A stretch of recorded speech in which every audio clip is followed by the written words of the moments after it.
అదలు బా. నాకు చాలా పని ఉంది, మీరు లోపలికి వెళ్ళి మాట్లాడుకోండి. చూసా బాబాయ్, పని చేస్తున్నాడుగా బలుపు. మనలాగా చీము నెత్తురులేని బాపతి కాదు బాబాయ్ వాడు. తక్కువ మాట అనేస్తాడు.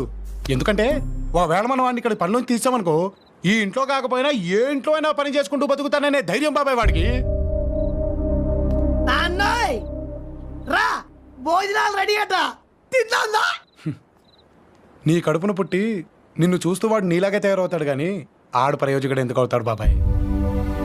నీలాగే ఏదో ఒక ఇల్లు చూసి కట్టబెట్టే మాటలు పడుతూ బతికేస్తాడులే. అమ్మయ్యా, ఇంకెన్నేళ్లే బాబాయ్, ఇన్నేళ్లు ఎలాగోలా గడిపేశాం. ఇంకొన్నాళ్ళు గడిపామనుకో, ఆ తర్వాత ఎటు పోతాం. పోయారులే నా కొడుకులు, భూమికి భారం తగ్గింది కదా అని ఓ కేడుపు కూడా ఏడవకుండా మనల్ని పక్కన పాడేస్తారు. మనం ఉండవుగా చూసి ఫీల్ అవటానికి. ఏమంటావు? ఈ జీవితాన్ని ఇలాగే గడిపేద్దాం బాబాయ్. ఇదిగో ఈ అరుగున్నంత కాలం